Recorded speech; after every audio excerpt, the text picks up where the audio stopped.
Good evening, welcome to Simpson at 8. We launched our season for 2022 with national elections looming on the horizon. But tonight we start with something that unites us and divides us as much as politics: rugby.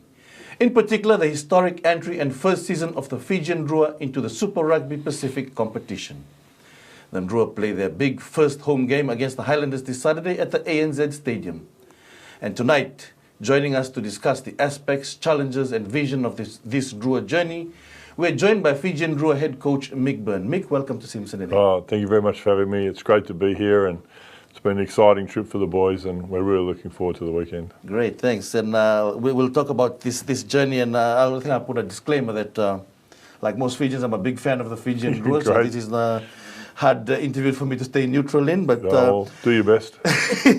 Let's start with this. We'll talk about the Drua journey, but I'd like to just start with your journey to the Drua. What made you apply for this? To coach this Drua, given you've been assistant and skills coach for the All Blacks, the Wallabies, Japan, Scotland. You've been assistant skills coach for the Auckland Blues. What made you look at the opportunity and said this will be right for me? I think that for me it's a startup startup team with a great opportunity for development, and developing players has always been something that's I find hugely satisfying. And so to be able to combine a head coach role with a development role as well, which is, especially the inaugural, 2 or 3 seasons of the Drua, will be a lot of development work, a lot of working with the academy process on the islands, and really helping grow Drua players into professional rugby. That side of things is, I find, personally satisfying in my day-to-day work. You said that when you took on the position that you wanted to challenge yourself, and now 10 weeks in, how challenging has it been? Yeah, well, I've definitely been able to challenge myself. It's been great. Look, I think for us, there's been a lot of challenges. Relocating to the east coast of Australia.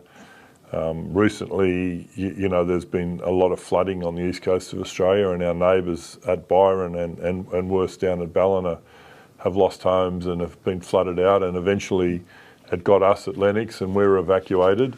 So there's been those sort of challenges, but the big challenges of living away from family is enough, let alone players being introduced to professionalism in the rugby world.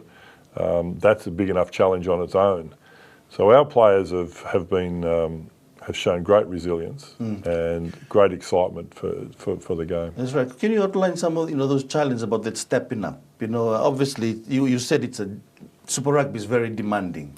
It's rigorous. It's professional sports. It is a professional sport, and I think also that it's more than talent. It's more than the ability to play rugby. The game is played at a pace that not many people can survive at. So you have to get fit, you have to get strong.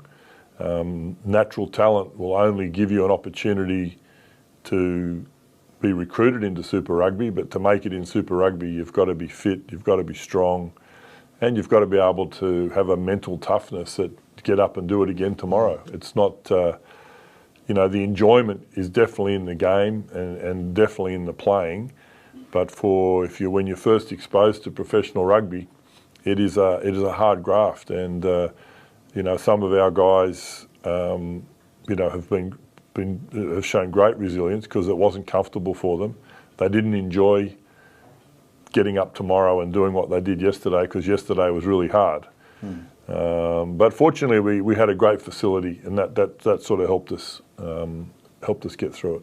Because it is essentially a working environment. I mean, it is sports, but it's also like professional contract, and they have to abide by it. There's discipline and everything. It's professional. It is work, and it starts with breakfast. You can't just go down and eat what you want. You've got designated foods that you should be eating. And that's part of it as well. That's changing habits, and that starts. The day starts with breakfast, because part of your growth of a rugby player is nutrition.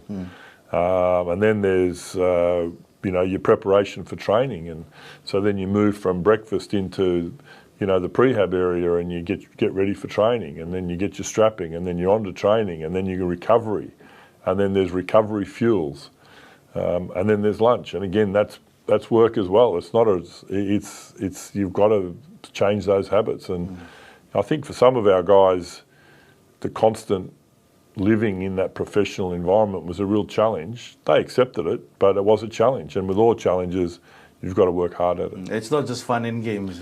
Not just fun and games. And but once we get onto the training track, that's the fun and games. That's right. But getting there is hard work, and the gym work, the fitness work. I've never seen a group of players work as hard on their fitness as we did in November and December. And they just kept turning up every day with great energy. But yeah, they worked extremely hard. The passion is there, obviously, and but that's what I wanted to ask. If you can give an insight, how have the players adjusted? Because obviously some will adjust faster, some will adjust better. We've had issues. We've seen some players sent home, and obviously there's many other issues we may not know about. But how have the players adjusted? How are you seeing that adjustment over this last 10 weeks? It's been very difficult for them initially. Like some players hadn't played or been doing any rugby work since October 2020, and so when they came into basically 12 months later, they're in a professional program, and it's every day, and it is a battle. But I think sometimes the players will wake up and just feel that today's a battle, and you've got mates around you that help you. And I think that's what we're finding, that some players aren't used to working with other people, and they're very independent and they're very proud in what they do. But when you're in a professional environment, every now and then it's safe to put your hand up and say, I need some help here. Someone help me along today. And I think we're helping our players, encourage our players to reach out and accept the fact that some days they're going to need help. And that's been good. And also when you train that hard, you have to have an outlet, and sometimes your outlet is going home, your outlet is your family, social. We haven't had any of that. So our players have been going back to the same room on the property, getting up in the morning, leaving there, coming to breakfast and starting their day, and then going back to that same room day in, day out, with the same three players, day in, day out, and it's a battle. But overall, it's been inspiring. As I said to the players, it's been inspiring to watch them go about their business. They've been great. And obviously the conditions you have to build about it, the psychological support, managing of injuries and things. And you've talked about it being a very demanding and expensive game. Do you have all the right resources you require to? Yeah, look, we've got enough resources. I think as a coach, you always feel that you could get more resources. Right. But I believe we will get them. We will get there eventually. You talked about the mental side of things. We've got Gayleen has joined us from PRP, helping us assist in that area, which has been great. That's a role that PRP are helping us with. So, I think what we can build those. The moving back to Fiji to create our home here is going to be a challenge. And that's where our resources will be challenged. But if willingness to get it done is any indication, we'll be fine. And obviously the players seeing the support, it means a lot to them, when they come back home. Right? Yeah, it's been great here for sure. The support's here. Yeah. They can sense it.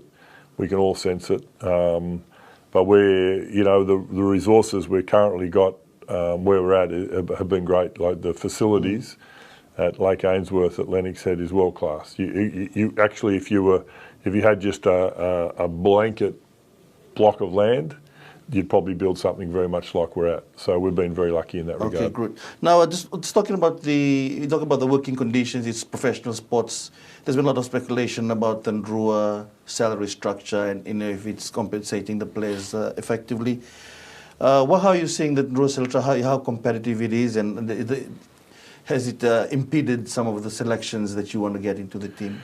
It's always a challenge. I think every Super Rugby team has challenges around the salaries. we've seen the New Zealand, even the best New Zealand teams are struggling to hang on to their players because the professional money that's offered, probably the two areas that offer good money and that are easily accessible of sort of France and Japan, and the sort of money that they offer up is quite attractive. We looked at the Queensland Reds and the Wallabies struggled to hang on to Samu Kerevi at his peak.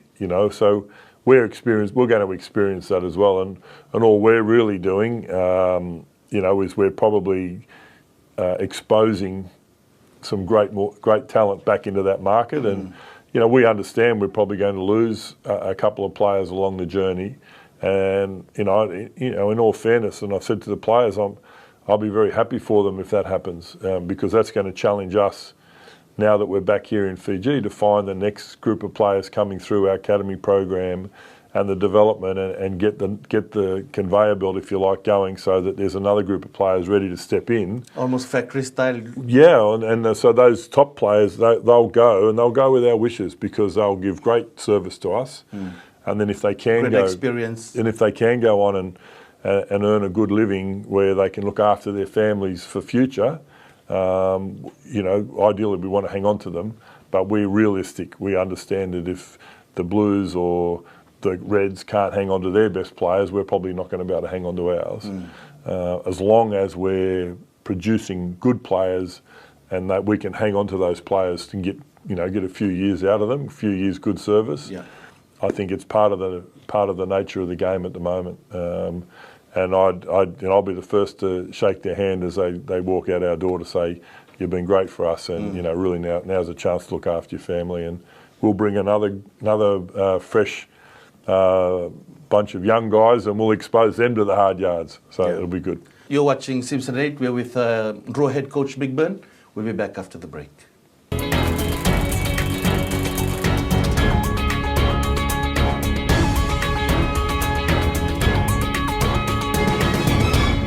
Welcome back. You're watching Simpson at 8. We're with Drua head coach Mick Byrne.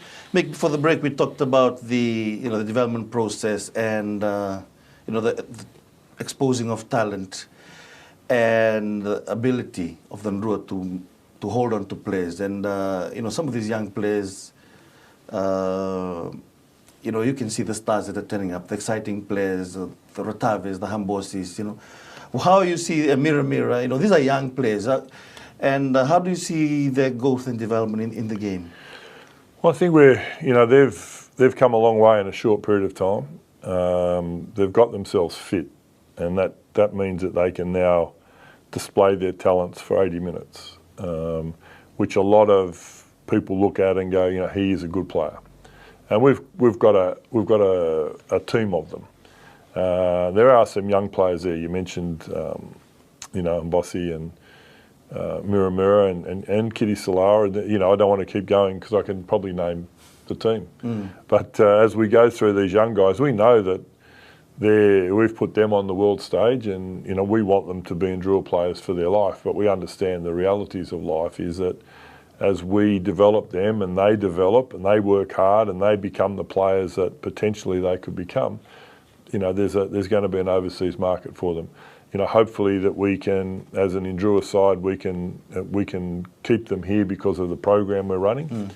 And I would say the guys we've mentioned are potentially flying Fijians. It's not my job to select flying Fijians, and I'm not saying anything. I'm not putting any pressure on Vern at all. But these young players are showing enough to sort of say if they keep developing, I'm sure Vern will be looking at them in the near future if we can continue to develop them.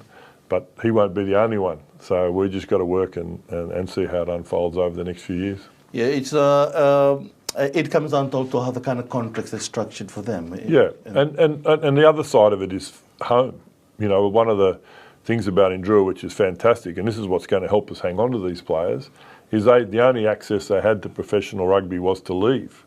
Now they've got Drua, which is fantastic. And Drua is going to be a place for a home for all our young players coming through. And it's fantastic. Simon Rauli and the high performance team there have done a magnificent job in capturing a group of players. And as we move forward now, that's now a pathway for young players in the villages that are seeing, I can stay home and play professional rugby. And that's going to be a fantastic thing for us as well. We're talking about, a small number of players. When you talk about the large group of Drua players, this is going to be home for, probably 95% of the players. And it's fantastic that we can create a professional rugby environment for the people that can stay home. Yeah, so that, I'd like to come on that, because this obviously is the first season of the Drua, and some of the players are straight out of the local competition,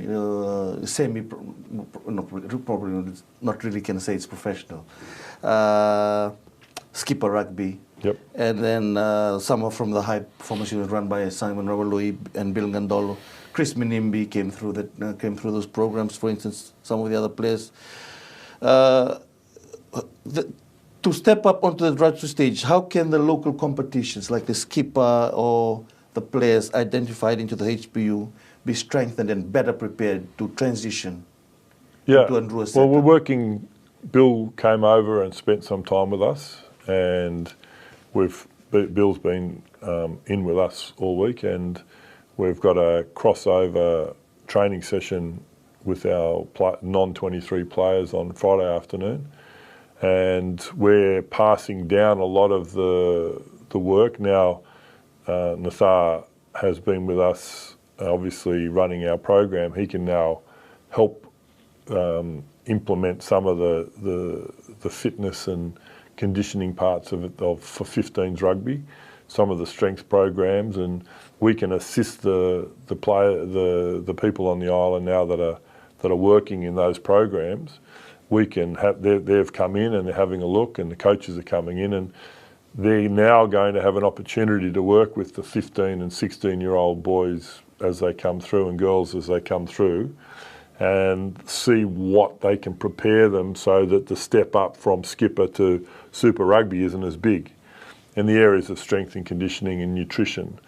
And obviously with our skills programs and our rugby programs, that's going to be there. But what we know, without being too smart about it, is we've got great rugby players here already. The talent's here. The talent's here. So we just need to make sure that from a professionalism, we can help with the other areas of the game, strength, conditioning, nutrition, mental skills, to help players transition into super rugby a lot smoother. And that's the exciting part of the Drua being here in Fiji. So look, it's 10 rounds, 9 games. 10th round, you had a bye, so 8 losses, one win. And for anyone, the person, that's not really a great record. But how would you see what big lessons you've learned over those 9 games? Obviously it was an exciting start. There was some big losses. The first 2 games, and then the 3 close with the Rebels, the Force, and the Force one's probably the one that haunts me the most. The Reds game, at the 65th minute, we probably didn't look like winning it, and then in the 76th minute, we looked like we were going to win. So we turned that game around, and then right at the death, we had a chance to win it. So that was disappointing. The Force game is probably the one when you look back at, you go back over a year, there's always one game you go, that's the one that killed us, So that Force game was very disappointing, that result. But what we set out at the start of the year was to be have set up a performance culture that we continued to look at our performance, because we knew we were going to be up against some teams that have been around in Super Rugby for 30 years. So it was important from our aspect that if we set our standards on wins, we might be setting a standard that we didn't know. We really didn't know how we were going to go. So we just set it around our performance. And so each week we're judging ourselves based on our performance. And I feel we've improved every week. When you say performance, especially what? I think ball in hand time? Ball in hand, repeat efforts, our ability to get your phases and hang on to the ball under pressure. I think the first couple of games, the boys were playing instinctively, and we threw a lot of loose ball away, and I think we gave maybe 4 or 5 turnover tries in those first couple of weeks. And then, but each week we've just got better and better at getting ourselves right, playing the game we want to play, being more physical and challenging. We're still, last weekend we threw 2 intercept passes against the top side. That's 14 points we gave them. We don't throw those 2 intercept passes. It's a much closer and tighter game. And so that was an improved performance again. So when we look at our performances, we've been disappointed at times through the game, but at other times we've been really, really happy with the way we've been performing. And if we look at from our first game to now, I feel we've improved in our performances. Wins, we need to have wins on the board. We understand that, and next year, that's going to be our big challenge, is to get those, turn those performances into wins. So right now, your measurement of success is basically on the performer. Internally. Externally, of course, the public. People want to win, and we understand that. There's no question. We understand the expectation on our team, but we have our own expectations around our performance, and we've been honest. And at times we've stood up and we're disappointed with the way our performance has gone. At some stages in games we've performed really, really well, and in the same game we've performed poorly. But I would say from the first game to now, given this is our first intro into professional Super Rugby, our performances have improved each week. And some of the mauls defending the maul, the set pieces improving. We're starting to use a good, like last week, a good attacking, kicking game in behind. If teams want to fly up and bring line speed, we're learning to put a little kick in behind to slow the defence down. We're getting across the phases now. We're working and getting some ability to put pressure on the defence. Make sure the defence have to defend 4, 5, 6 phases to see if they can hold on to our individual players. So we're obviously not happy with 1-8, but we are improving each week in our performances. And what we want to do is step up our performances again this week. Okay, great. Now, there are some players in the squad that haven't really featured in some of the games. They've been in the bench. Players like Mbolada, who came in, and some of the other younger players, So what's the plan for these players? What role are they playing, and how are they being managed? Some players have been injured, and have badly injured, and that's why they haven't played a lot of football. I think we've played around 36 players, 37 players all up, maybe even closer to 40 players have played Super Rugby. I wouldn't imagine any other Super Rugby team has had that many players. High rotation and had that many players play in one season. But we understand we want to, in our first year, we have to find out about players. That's just the brutal nature of the industry we're in. We have to find out whether players are up to playing Super Rugby, and some players have unfortunately had injuries and then piggybacked an injury, so they've missed 4 games and then come back and got injured and missed another game. So we're probably trying to give everyone an opportunity to showcase their wares with us. We train our physical training is there as well, and so fitness is not the issue. You're saying how we've always had teams that strong for 60 minutes and start to fade. We spent our November, December was spent on that, getting Super Rugby fit, and I feel we've had success there. We're not being, in fact, in some of our games against the Australian opposition, we were better in the second half. We outscored teams in the second half. We were finishing off games in the last 10. I thought you were even managing the Blues really well in the last 10 minutes. In the last 10 minutes, we could have scored that last. We had the ball, we were attacking their line the last 5 or 6 minutes. It would have been great to score there. So we've been in the games at the 80-minute mark. So, but what you said before was one of the very things we needed to work on was our ability to get past that 60-minute mark. It was something that had been said to me on many occasions from people here in Fiji and from people outside of Fiji. The team will go well to 60, and then they'll, that was some sort of myth or common thought out there. So, well, we've seen it happen. So we made sure that we focused in November, December to get our guys fit, and I'm sure our players felt that in November and December, because I don't think they'd ever trained that hard in their life. and but it's up to them to do the work. You know, we can create the program, and they did the work, and I'm really impressed and, you know, really happy with the way they've worked, and, you know, we are fit. We can play 80 minutes, Okay, great. and gives our players a chance during the week to show us what they've got as well. Right. Now, I want to talk about the captaincy. You've had two captains in Nemani Nangusa and Melinda Nalangi. You know, how's the captain selection going, and how do you rate the captaincy and decision making? Because, you know, there's been come up to tactical and otherwise so far up to round 10. It's been great. I think, you know, we're lucky, you know, with Nemani, with such an experienced leader. He's not a talker, as in, there's the communication. Yeah, there's not a lot of fluff around Nemani. Okay. It's substance, and it's great to have that sort of guidance and leadership there. And Melly's grown into the leadership role in the last few weeks. You know, since he's taken up the captaincy role, his game's improved as well. So that's always the concern with a young player and a young, you know, with a captain who's captaining for the first time in Super Rugby. Would that affect their game? And I've seen his game improve under the captaincy, which is really pleasing. You know, and we're just working through our leadership, you know, with our players. We're finding out about players, and, you know, they're learning what leadership's about. And you know, it's a difficult program. Doesn't matter whether you're in an All Black program. Leadership can be difficult for some people, and growing into leadership roles.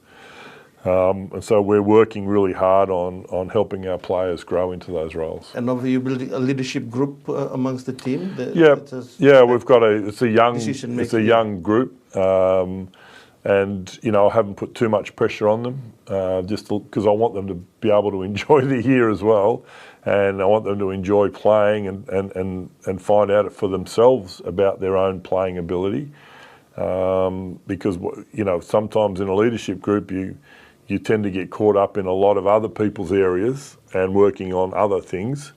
So I've tried to, you know, manage it as best we can so that these young players in Super Rugby experience can just find out about themselves as well. So it's been great. They've done a great job.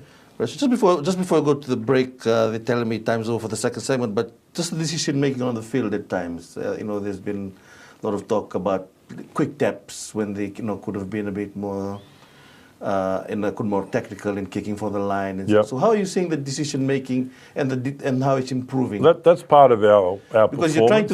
You've said that you want the free flowing Fijian game, but you want to build it on some solid structure. That's right.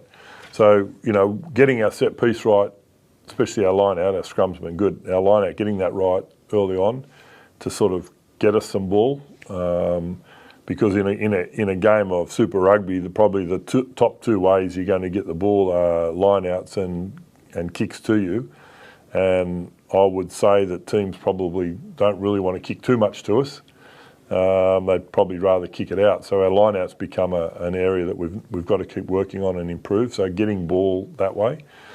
But also, you know, part of our performance culture we talk about is that decision-making, because we can't just throw loose balls. I don't mind a quick tap if it's done with some sort of performance culture, as in we're taking a quick tap and, you know, we get there and we set up and we go and we get across the game line. Just a quick tap because someone decided it's a quick tap is what we're trying to help understand, that it can't just be one player making a decision. The team has to come. And just keep working those sorts of things. So there's been times where we've kicked to a corner and we would have thought that's a great time for a quick tap. There's been times where they've taken a quick tap and they would have been, oh, that's a good time to settle the game. You know, coming out of our 22 against the Force, not the time to throw a speculative offload off the ground, turnover. Would have been great to take that ruck.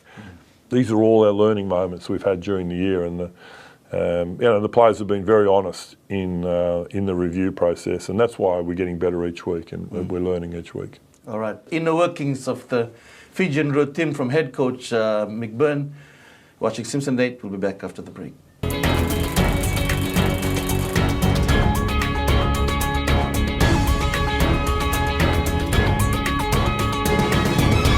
Welcome back. You're watching Simpson at 8, and we're with Fijian Drua head coach Mick Byrne. Mick, you've talked about the environment, the professionalism that's required to be effective in Super Rugby. And in your team, you have some local expertise, so homegrown local expertise in Nadada Onimbuka, strength and conditioning, and William Kuhn, physio. So you can just talk about how their performance is within the system. I think it's been great for me to have that sort of experience and local cultural knowledge. And Nathar's been he's our spiritual leader as well. Our Lotu sessions, he's been helping me tremendously with a lot of the players and getting the communication right. But above all, his expertise in the strength and conditioning area of working our players and knowing how far we can push them, when to pull back, go again, and all those sort of things has been fantastic. And he's been exceptional in getting our team to where they're at. And of course William's the experience that William has, and just his way of being and his relaxed way of helping. He's helped me in that area as well. So to have those two guys working in our environment, we're blessed, to be frank. One key aspect obviously is the managing of injuries, because players are playing week in, week out, and management. And some have to.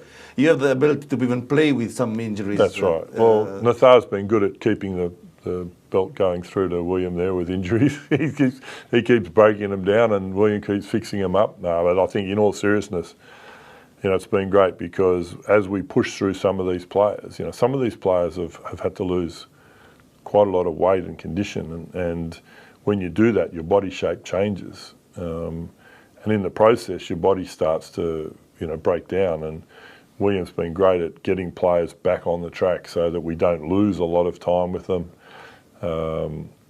So those two guys have been exceptional for us, and we were, very lucky to have them both join us. And apart from them, you have Glenn Jackson, Brad Harris, and Simon Raului. How's the coaching team gelling? Yeah, it's going well. They're great coaches. They work so hard. Again, I'm blessed to have those guys involved. Simon, to be fair, I don't know how he's done it all. What he's done with the high performance team, relocating Fijiana, and getting them up and running, and has been exceptional. And working with us with our forward pack through our scrums. So, but Glenn and Brad, great coaches. They're having their first stint at Super Rugby, and you wouldn't know it. The work that we're doing in those areas is exceptional. And as I said, for me, it's I'm lucky to have them, because they just work so hard, and great ideas to bounce around, and they've got a great relationship with the players, and we're getting great responses from our training sessions because of the coaching group. Because we've been talking about developing players, but also the other aspect of the whole thing is developing coaches in different areas. Yeah? So how you think we can work on those areas? A lot of attachments, maybe. Yep. And we've had half a dozen coaches in this week in our meetings. Having a look at how we're doing things. They've been at the training and skipper coaches. Or, I'm not sure exactly. I've just met them the other day, but Bill brought a group of coaches in, and they're in the system. So they're working through the processes, and they've been in our meetings. They've been at our training. I've been speaking to them about why we're doing things as well. I think that's important. Why are you doing that? So. We're just starting that process, and I'll be back here full time at the end of June, and then that'll be able to get around. And because obviously the same system from the skipper would like to translate to the Drua. And we'd like to be able to give the skipper coaches the opportunity to see what we're doing and make a decision for themselves. That'll work for us. That doesn't. We just lay out what we're doing, and they can sort of take. Cherry pick whatever they want to take from our program, Obviously, we'll recommend some things that have worked really well for us, and and we'd like to think that that'll work well in Skipper Cup, and they'll start to do some work there, and coaches will come and have a look at what we're doing, and work with our strength and conditioning coaches. We'll work with our strength and conditioning coaches, and our attack coaches and defence coaches and forwards coaches will all work together, and we'll be able to filter down a lot of expertise down into the Skipper Cup area. So the other big growth area for Fiji rugby right now is the women's rugby, and obviously you have the Fijian Drua playing alongside you. They've achieved some success. How is that performance? I think I read somewhere you managed to watch a few minutes of the last... Yeah, well, it was great. They've had a couple of double headers where we've been able to get there and get there early and sit and watch them play. And of course on the weekend it was that big super round, and they started a lot earlier than they normally would. So I think I mentioned a couple of times, when you travel on the game day bus, it's usually a pretty sombre atmosphere on the bus. Everyone's quiet and in their own heads, and it's very quiet. But our bus was quite loud on the weekend because everyone was watching the Fijiana, and they were in front, then they were behind, and then they were in front, then they were behind. And just as we arrived, I think they were still just behind when we arrived. So the players sort of jumped off the bus, but I sort of came off the bus and ran straight down and saw them score the try that put them in front. It was an epic win. That was fantastic. And to see the excitement from the bench, it just shows you how much hard work they've done and what it meant to them. And, obviously to their coaching group and to Simon, putting it all together, and to their coaching group, well done. And it was inspiring. I was going to talk about that, Senarusi, Mike and Inoke. Yeah, they're great. Shows local coaches can... Oh, there's no question. They were, obviously winning the title. They challenged, I think, the Waratahs when they played them first, probably weren't ready for what happened, and then the Waratahs were ready in the final, and the Waratahs team turned up, and that was as good as the Waratahs have played, and Fijiana still beat them, which was awesome. All right, now let's come to this Saturday's games. What's the game plan? Game plan? Well, I think we want to hang on to the ball. Okay. We want to... just ask questions of the opposition defence. We haven't been good at doing that over the course of the season.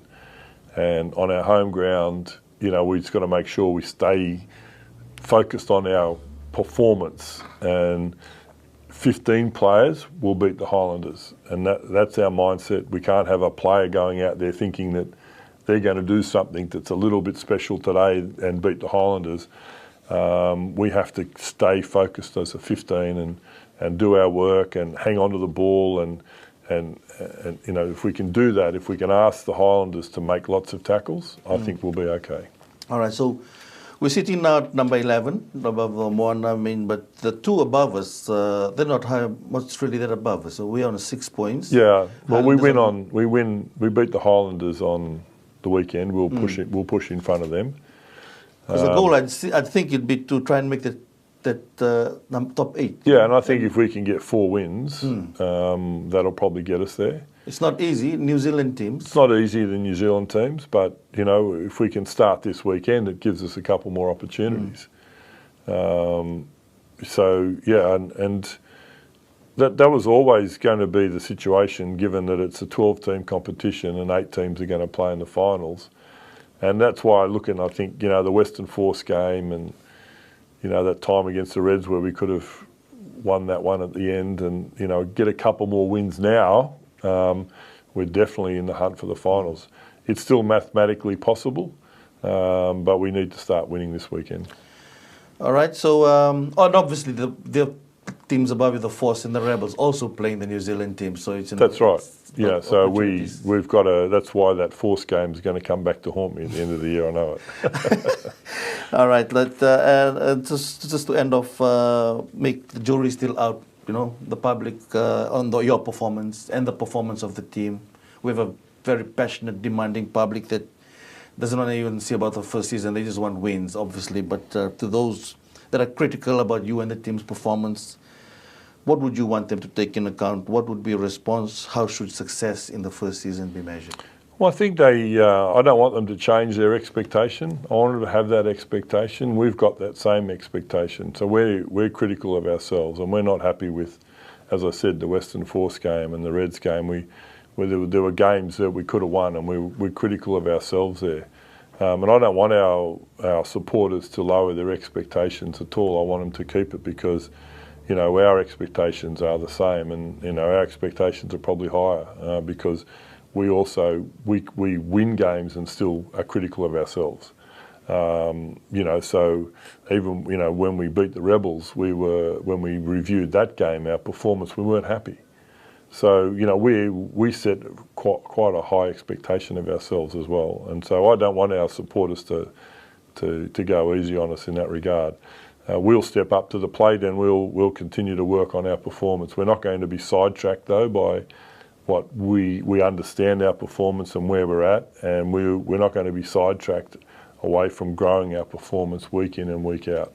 And we'll continue to do that, and we are our harshest critics, believe it or not, and we'll continue to be that. Fijian Drua head coach Mick Byrne, thank you for joining me. Thank you very much for having me. All right. Awesome. That was Simpson at 8 for the evening. Join me again next week at the same time. Good night.